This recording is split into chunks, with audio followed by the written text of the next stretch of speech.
Yo mga idol, kumusta?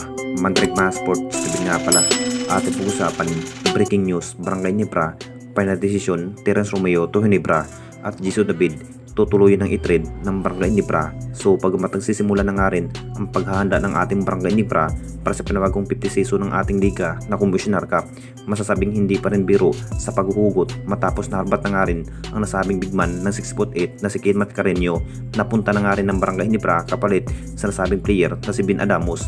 Dapat na nga bang i-trade si Bin Adamos mga idol papuntang Tira Majip? Marami pa rin ang nagsasabi wala pa rin naibigay ng magandang laban ang nasabing bigman na si Bin Adamos mga idol. Dapat na nga rin i-trade ng Barangay Nebra.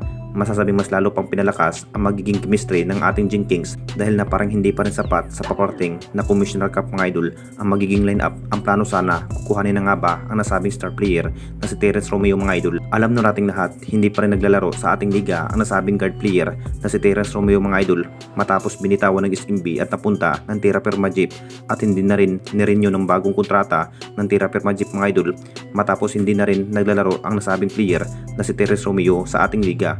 Willing pa rin ito si Terence Romeo mga idol bumalik sa PBA kung sinong kupunan ang nagka-interesado sa nasabing guard player na si Terence Romeo. Talagang hindi na rin magdadalawang isip ang nasabing guard player na maglalaro. Posibleng isa na nga ba ang kupunan ng ating Barangay Nebra? Magiging impact na nga ba kapag mapupunta ang nasabing guard player? Ini-expect na nga rin kung sakaling mapunta sa poder ng ating Barangay Nebra ang nasabing star player. Mapaplakas na nga ba ang magiging opensiba ng Jing Kings? May husay rin sa outshot shooting ang nasabing guard player na si Terence Romeo. Mas mapapaganda na nga ba ang starting 5 ngayong paparating na Commissioner Cup ng Barangay Nebra kapag mapupunta ang nasabing player? Nag-average pa rin ng 20 points ang kanyang ipinakita ni Terence Romeo mga idol, pero hindi na rin magdadalawang isip ang nasabing player kung sakaling makapagdesisyon ang Hinebra management kunin ito si Terence Romeo. At dito na naman tayo sa isa pa nating balita, Jisoo David, ititrade na nga ba ng Barangay Nebra?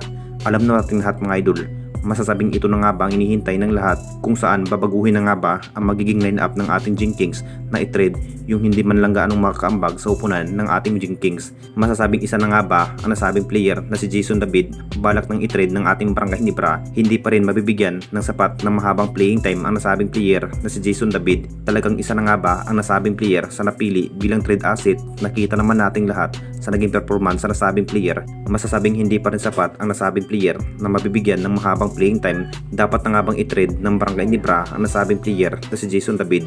Nag-average lamang po ang nasabing player na may 2 minutes ang kanyang makukuhang playing time. Talagang hindi pa rin magiging madali para kay Jisoo David mga idol na magpakitang gila sa mata ng Hinebra management dahil hindi pa rin sapat ang kanyang makukuhang playing time para patunayan na mabibigyan pa rin ng magandang laban ng ating Jing Kings ngayong paparating na Commissioner Cup.